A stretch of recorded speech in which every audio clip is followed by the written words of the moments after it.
So with that, I would be like to turn it over to Bill. Just a very quick by way of introduction. Bill is a professor at the University of Minnesota. He's co-founder of Braver Angels, a national nonprofit working to counteract polarization in America, presumably at a variety of levels, and we'll let him tell us more about that. Thank you so much for being with us, Bill. Great to be with you. Thank you, John. So hello, everybody. Last time I spoke with a number of you, it was at your beautiful church in a room in the basement. So we're in the Zoom world now, but presumably we'll be back to live before long. I was particularly interested in being asked to speak about what I've learned from my work in Braver Angels. So you're going to hear some of what I normally say. There's some of, I have to kind of let you know about the challenge that we're facing with polarization and about Braver Angels. But I thought it would be useful for me to pull together some threads of things that I've learned from 4+ years now, probably going on, well, probably 4.5 years of working in this vineyard of depolarizing the America that we have come to know.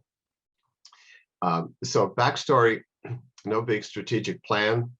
I was sitting at this very desk in November, late November of 2016, after that unforgettable election, and got a call from a colleague of mine, David Blankenhorn from New York City, who had been on the phone with another colleague, David Lapp from Southwest Ohio.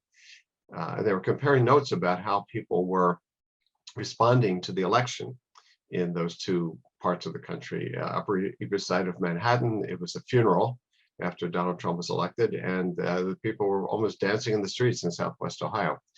And so on the spur of the moment, they decided we got to get people talking to each other. And they decided they would invite 10 Hillary Clinton voters and 10 Donald Trump voters to meet for 13 hours over a weekend in Southwest Ohio in December, mid-December of 2016. And then called me, and I said, what were you thinking of doing with them? That's pretty brave. And they said they weren't sure, but maybe I could figure that out. And I remember sitting here at this desk, looking at my calendar, hoping I was not available that weekend, but in fact was. And so took the daunting task of designing and then facilitating that meeting, calling on what I had learned both from my field of marriage counseling, couples therapy, and also small group process, intergroup conflict. And we thought it would be a one-off. Well, in fact, it was a very successful weekend. And a report to the nation came out of it, but we thought that would be it. We had a good experience, and people came to understand each other more fully. They found some common ground, and that would be it. We go back to my regular life. But that group didn't want to stop. They wanted a reunion. So I flew back, cashed in another frequent flyer ticket, flew back to Ohio. And we decided we needed to do another one to see if the first one was a fluke. And I also realized that a weekend was probably too much to scale nationally. So designed a 3-hour and a 1-hour version of this red blue workshop, we call it. And then a skills workshop, and then we kept adding, and we decided to form a membership organization. We did an NPR interview, national NPR interview, with two women from Ohio, a red and a blue, who were part of that first workshop. And then people came out of the woodwork asking us to come to their towns to lead, to do workshops. We would raise a little money and rented a bus, and we did a bus tour around the East Coast and the Midwest, where people put us up in their homes. They recruited people for the workshops, and it was quite an experience. So what we had, what David Blankenhorn called lightning in a bottle, and most of us had never experienced anything quite like this. Lots of media interest. So we formed what was called Better Angels at the time, now Braver Angels, after we found out that somebody else owned the trademark to Better Angels, and they were not happy with us. So we became Braver Angels, but basically inspired by Lincoln's Better Angels of Our Nature.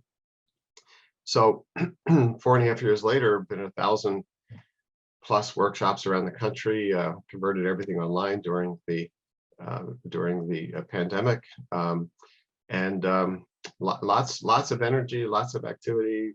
15,000 members, alliances in most states in the country, increasing interest from political leaders. I can answer questions about that, but anyway, that's that's the nub of the story of how I got involved with this, as we just did a one-off and then kept going and kept going and kept sort of following.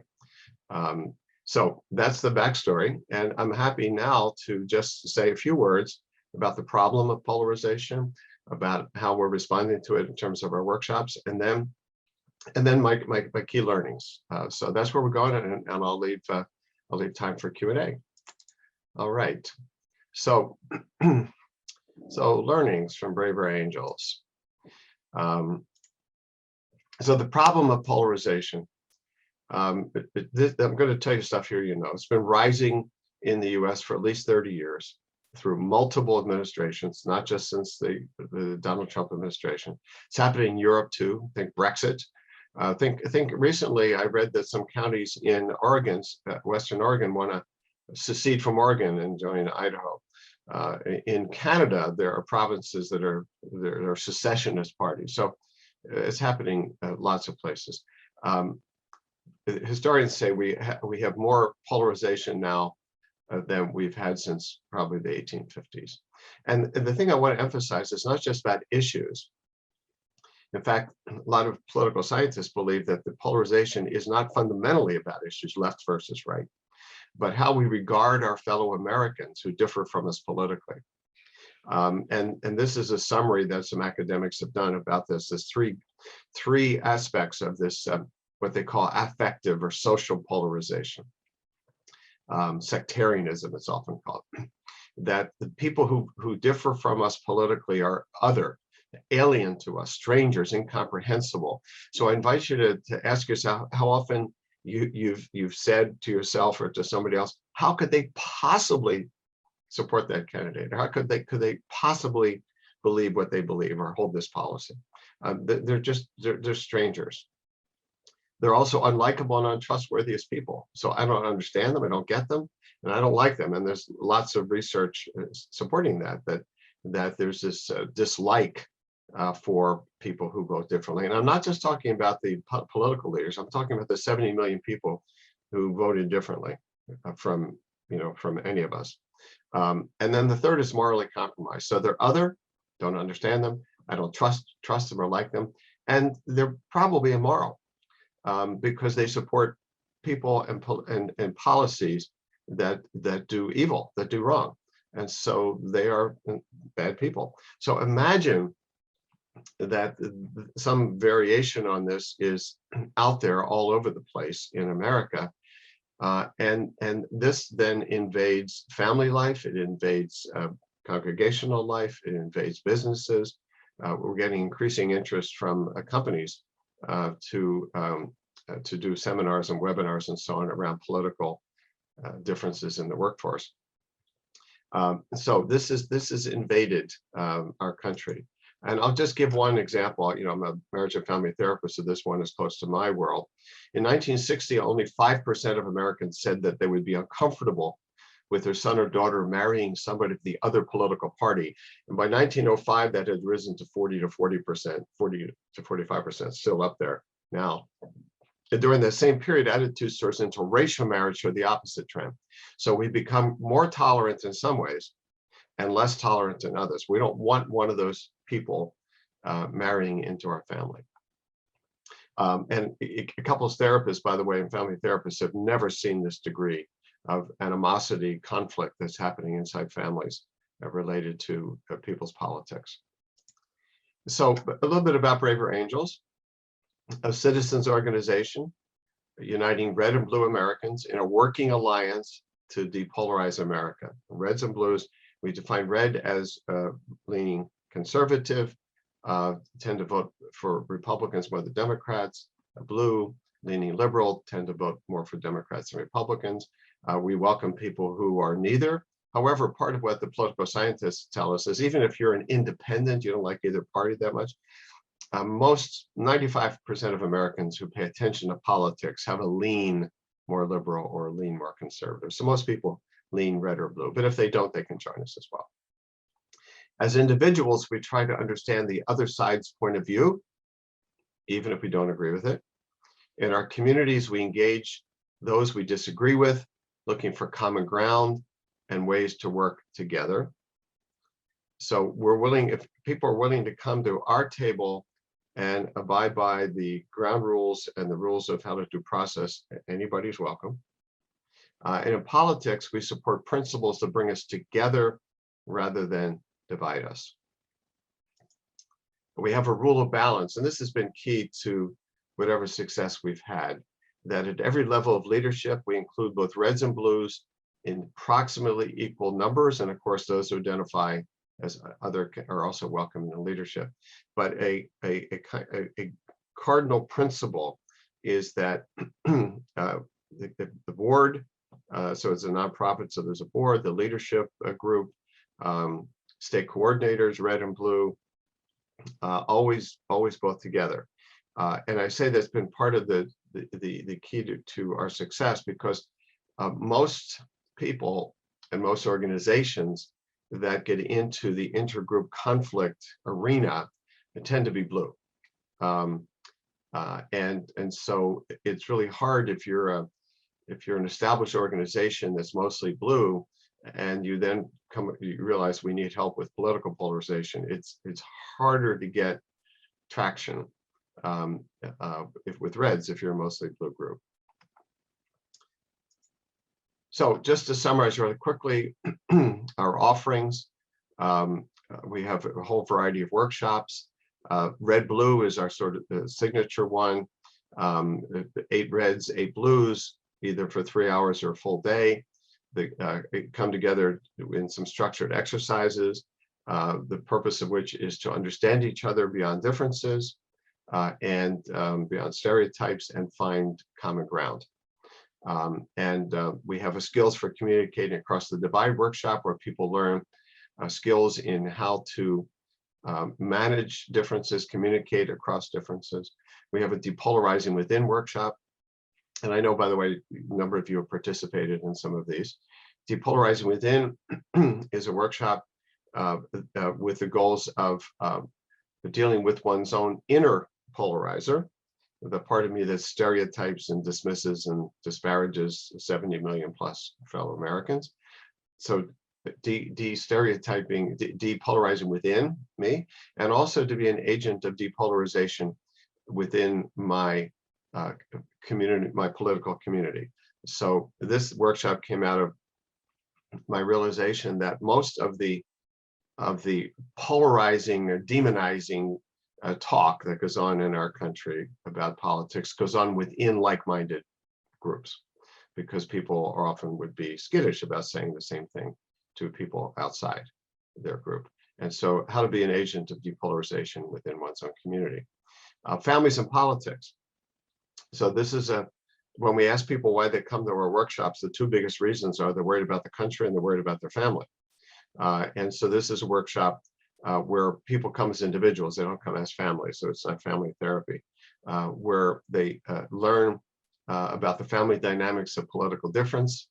They learn ways to manage oneself in the presence of political differences within one's family. So I'll give you an example of the prime directive in that workshop is don't try to change another family member. You can only change yourself. We get in a lot of trouble with families when we communicate to them that my regard for you is based on whether you're going to change your core political philosophy.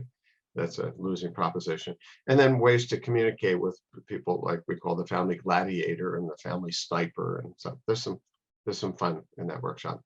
And then we have debates, which have been online for the last year. And sometimes we have a couple thousand people at these debates. Brave Angels debates are not win or lose. They are a collective search for understanding. They are done in a parliamentary style to minimize negative reactivity among people, but they're really fun. webinars, podcasts, lots of outreach. And we also have one-to-one conversations. John referred to how our Brave Angels approach can work with areas like race and policing and so on. So we have one-to-one conversations across racial lines. So white person and black person, or white person and other person of color, 2 structured 1-hour conversations, rural urban conversation. We are developing one now, we're piloting one, which is younger people and older people connecting around how they view the world and where they think public policy should go. So we have the one-to-one conversations as well. There's a brand new workshop, not even on my slide here yet, which is depolarizing conversations about race, using some Braver Angels principles. So those are offerings. So now, some things I've learned. So the first thing I learned early on in this is how language has become what I call colorized in this country. So we have blue terms and red terms. Blue terms: diversity, equity, inclusion, social justice, safe spaces, privilege, marginalized, institutional racism, white supremacy. These are all terms that can be explained, can be defined. They're not inherently political, but they become politicized, they become colorized, they ring blue. Some red terms: American greatness, love of country, personal responsibility, fiscal responsibility, religious liberty, big government program, self-sufficiency, dependency. So when blues hear red terms, when blues hear terms about this is a great country, or it's important that we all love our country, when you're talking about policing and red talks about personal responsibility, blues get triggered by this because they view it as this person is insensitive to the suffering of Black and other minority communities at the hands of police. Just as when blues use terms like white privilege, white supremacy, diversity, reds take these as highly politicized terms. So for many reds, diversity means, and say inclusion means, for everybody except white folks, or everybody except white men. So one of the reasons why we have trouble communicating with one another is that our terms, our very language, is infused with political and ideological overtones that we don't know, we're not aware of. And these colorized terms are taken for granted within groups. Okay, and they're often connected to core values, and they feel positive to those using the terms and negative to those on the other political side. So we have a lot of trouble even talking to each other. And so when you have President Biden, for example, in responding to the George Floyd killing and all of the stuff that's been happening with policing, when he says we have to get rid of institutional racism, Reds hear that as saying that America is fundamentally, irredeemably flawed. You cannot love your country and view it as institutionally racist or particularly white supremacist. Whereas Biden and other blues are using these terms to suggest that racism is not merely a personal animosity or personal bias, that it's caught up in structures, institutions in our society.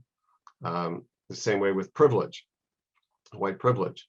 Reds hear white privilege is saying that they personally, if I'm a red, that I personally grew up in privilege with many, many benefits. And in fact, part of what's happened is that terms that used to mean one thing get to mean something else. And then we often expect, blues in particular pay a lot of attention to language. That's part of the blue sensibility, lots of attention to language, pronouns, for example, in the world of transgender sensitivity.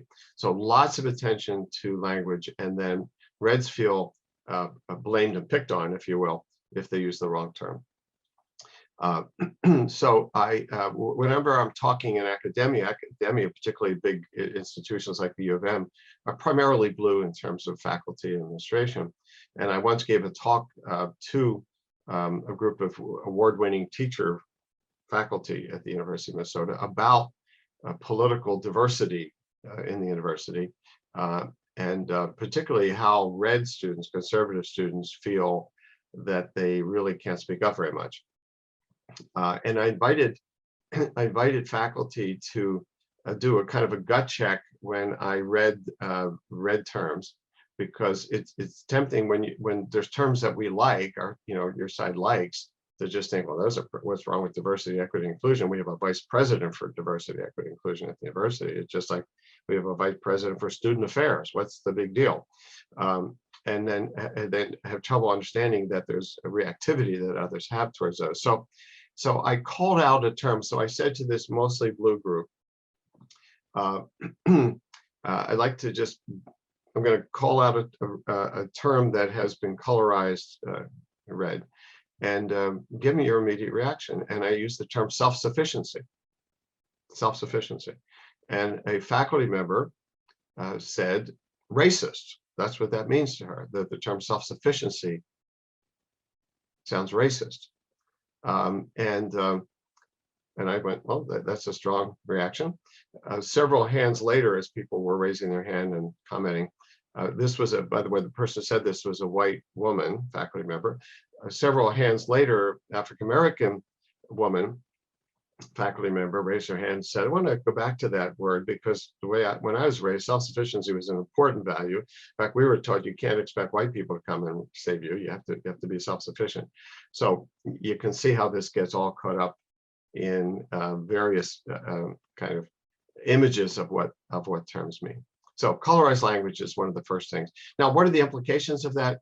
I could tell you the implication for me, because I am now a student of language, of political differences. In fact, I like to say that I had always wanted to be bilingual, but never was. But now I am. I can speak red or blue. And so in Braver Angels, I said we have half red, half blue. So we deliberately use terms that may resonate more positively or neutrally across red blue. So we don't use the word diversity. I mean, it's a perfectly fine term. I have nothing against the term diversity. But since it's become colorized, we say we want to build an organization that looks like America. And that resonates well so far with both reds and blues. And we don't look like America yet. We're too white, we're too middle class, college educated, and so on. So this is an ongoing challenge to look like America, as opposed to we're going to have a diversity committee within Braver Angels. Again, there'd be nothing inherently wrong with that, but it would indicate to red members that we are a blue organization. So four key attitudes that I have learned are really important in this, if you will, this red-blue conversation. And by the way, this is almost like interfaith work. Okay, so the importance of language, the importance of an attitude is really important. So humility, that my side has limitations and blind spots. We don't have all the answers. What often happens in conversations across political difference is each side attacks the other. I talk about only the limitations and blind spots of your side and only the positives of my side, because it's your job. It's your job, like we're both attorneys here litigating something. It's your job to point out the limitations of my side. By the way, once you do, I will do the, you too. Your side does the same thing and worse. So humility, that nobody has the answers. We are dealing with very complex problems. So look at community safety and law enforcement. Very, very complicated. And anybody who thinks they figured that puppy out has not figured it out. And so humility, curiosity. that everyone has a backstory for their political beliefs. So one of the things that I've learned is if somebody has passion for an area of politics and in an area where I disagree with them, let's say in their policy, if they have passion for this, there's a backstory. There's a backstory. And I've used this in my extended family. And by the way, extended families are the last bastion of political diversity in our country, because you don't get to decide who your sibling marries or your niece marries, or you know, a new kid comes into the family, born into, you have no idea how they're gonna grow up. And so, what's the story behind somebody's strong support for, or maybe opposition to, affirmative action? Somebody's attitude towards guns. If you get the backstory, it humanizes them and you understand them more.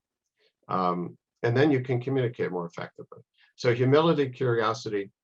Third is resisting in oneself what I call the 4 horsemen of polarization. The 4 horsemen of polarization: stereotyping, dismissing, ridiculing, and contempt.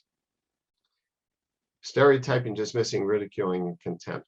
These we call the 4 horsemen of polarization, and they occur within oneself. So I'm going to talk about some key skills here in a minute.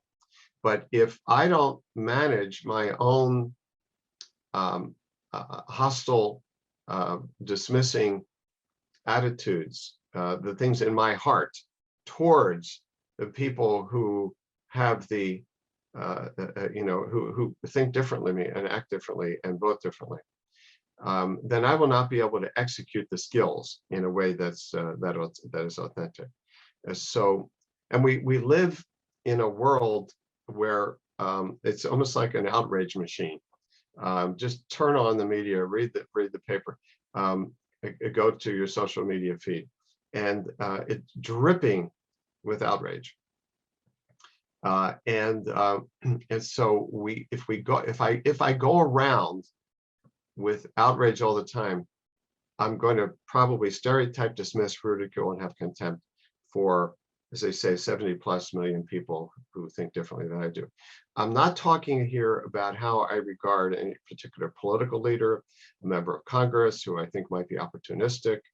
Okay, I'm really talking about the affective, how I feel and how I think about my brother-in-law who thinks differently, my neighbor, the people who have the wrong sign, whether it's the Black Lives Matter sign or the Trump 2024 sign. How do I feel about them? And what do I do internally with my tendency to dehumanize them and to feel morally superior to them? By the way, none of this is inconsistent with doing political battle and winning elections and making strong arguments for one's case. I'm not talking about that. I'm talking about how we regard people.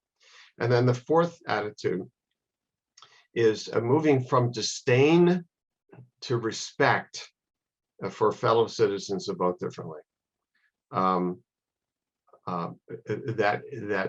Disdain, it communicates superiority. It's contemptuous, and respect not necessarily for their position, but for them as people.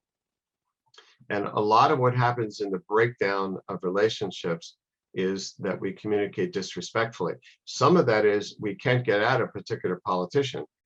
So I see this a lot with blues in family and friendship relationships. A lot of fury at former President Trump, and can't get at him. And so the fury comes out on somebody in their life world who voted for Trump, who supports Trump. And so disdain, everything they'd like to be able to say to Trump comes out, and in a very disrespectful way to other people who still support him. So a key skill. So I have slides, a number of slides on skills that we teach in Braver Angels. So lots of variations in our workshops. But if I was asked to say Okay, what's the key? What have I learned is the key? How to disagree in a constructive way. How to disagree in a way that limits the likelihood that you will get involved in a polarized conversation. This I found is the key.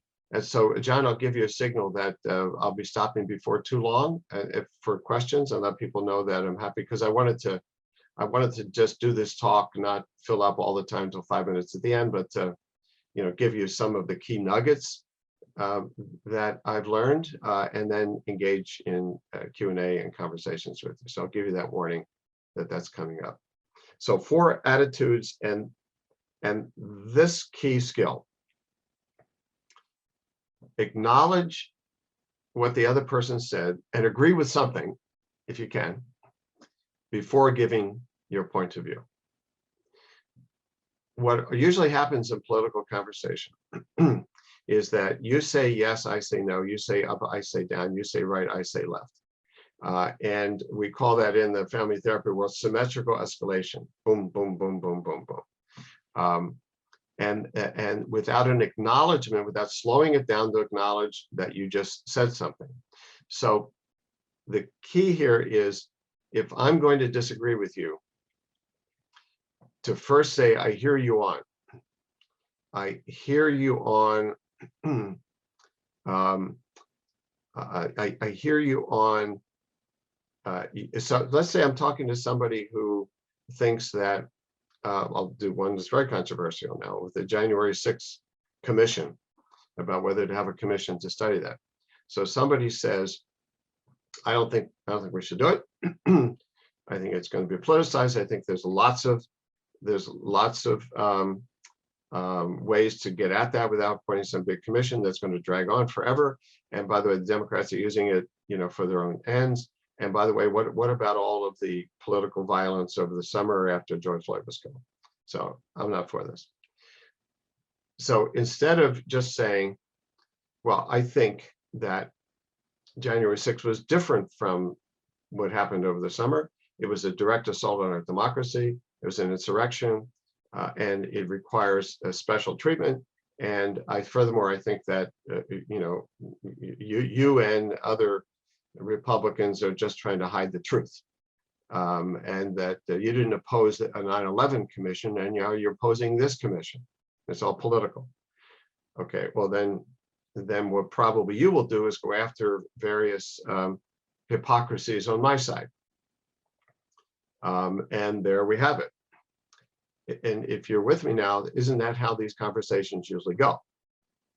You make your stand, I make my stand. You criticize me and my stand, I criticize you. Maybe we even start to suggest bad faith.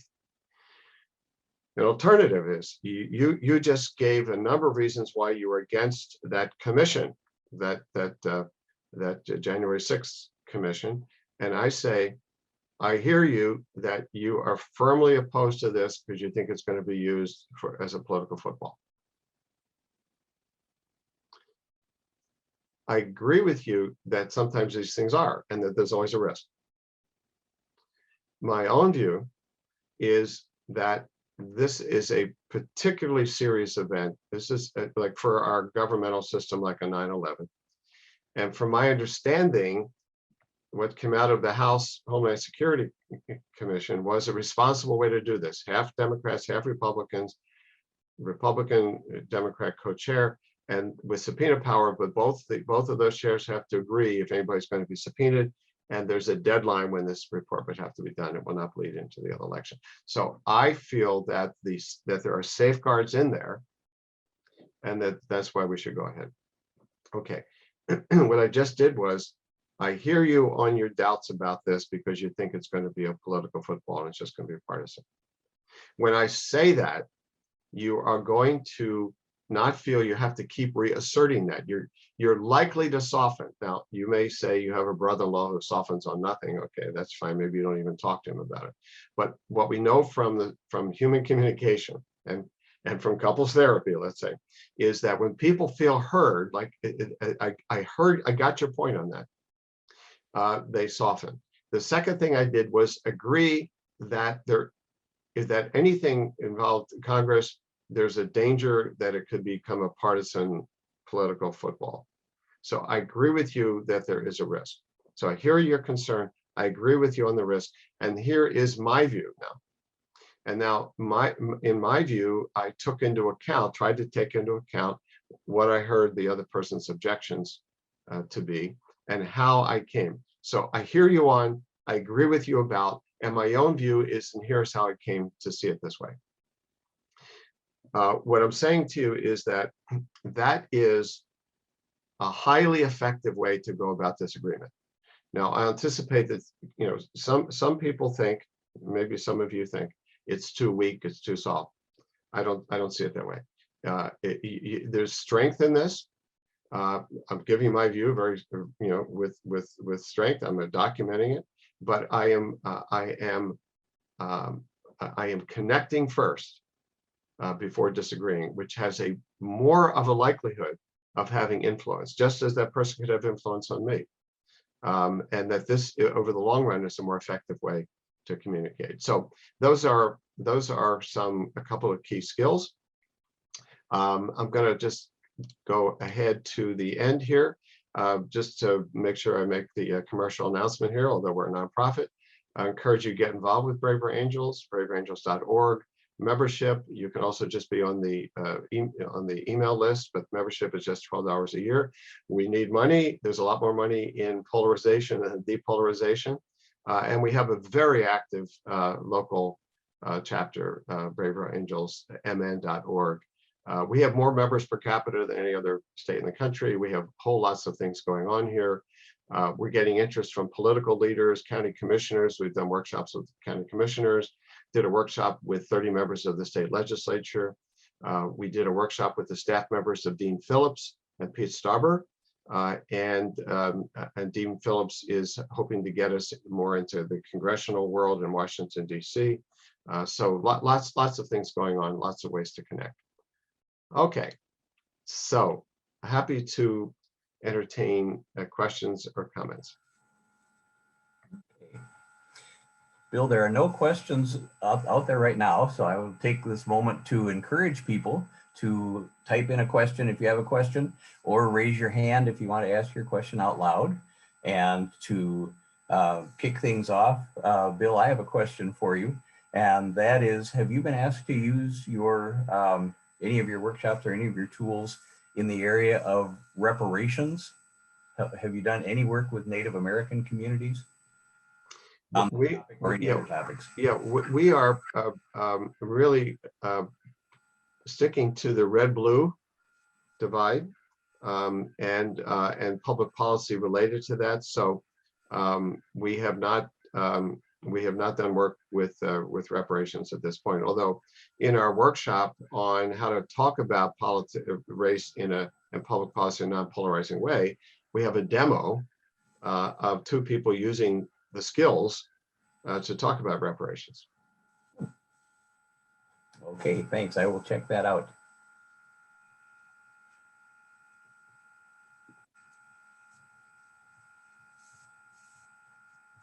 Okay, we have a question from Ann Ludlow. To what extent has the rise of polarization paralleled the increased use of social media? For sure, that's one of the key drivers, according to the political scientists. Polarization has been rising for at least 30 years, so it was beginning prior to social media, but social media has been an accelerant of that for sure. That we're in our information bubbles, that's part of it, but also people communicate in more polarized ways on social media. People say things, write things that they would never say to somebody in person. It gives me a chance to say we have a workshop on social media that's in the works now, an e-course and a practice, because we view that as an important venue for somebody to be an agent to be a non-polarizer in social media is a way to contribute to the well-being of our country right now. We have a question from Tom. It sounds like this method does not require that both sides of the conversation be in agreement to use the method. Is that true? Yeah, that's a good observation, Tom. When we bring people together, say in a red-blue workshop, then everybody has to agree to use the method. Okay, everybody agrees to, to abide by the ground rules. But if for our skills-oriented workshops, you come as an individual and you use the skills yourself. And in fact, one of the things we say, an expectation to abandon, is that the other person will use the skills. In fact, one of the downsides of learning skills, you can get in high dudgeon when other people don't use them. So if I acknowledge you, John, what you just said, I can't expect you to acknowledge what I just said, and get mad at you when you don't. So these are skills you can use unilaterally. Having said that, what I've experienced is that when I use them, the other person often softens, and they spontaneously look for some common ground with me, because I'm not just bucking heads with them, but I can't count on it. Okay. A message from Myra Starkenberg. Thank you for this presentation. I'll be meeting later this month with a former colleague whom I recently learned voted for Trump. I will use the lessons learned here. And then she says, let's see, your talk reminded me of the saying, I don't care what you know unless I know that you care. And we have one last question that we have time for. Could you go over the ground rules for your debates? Would any of these work for one-on-one conversation? Well, the ground rules are that you speak. Well, the debates, I pause a little bit. The debates are a special phenomenon. They're a public thing. People give speeches. So it'd probably be more useful for me to talk about ground rules for, say, a red-blue workshop. And so one of those is that you speak about your own views and your own side. You don't negatively characterize the other side. So you stick to, here's what I think. Here's what I think we need this commission, okay, to study the January 6th events. But not say, and here's why you and your people are against it. So that would be an example of, sticking to your own beliefs, explain those, characterize your side, don't characterize the other, because that's what happens all the time. Reds are characterized as completely uncaring about poor people, for example. And blues are characterized about wanting big government for its own sake.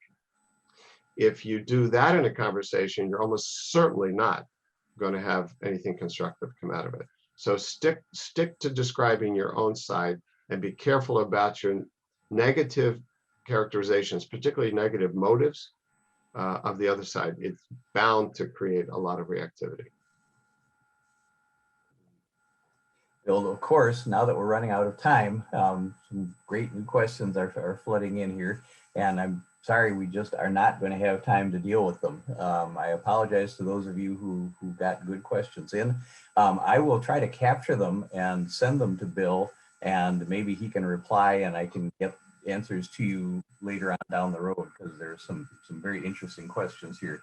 But Bill, this is the point in our session where we need you to use your imagination and imagine that the 40 people involved in viewing this presentation are applauding wildly and dancing in the aisles.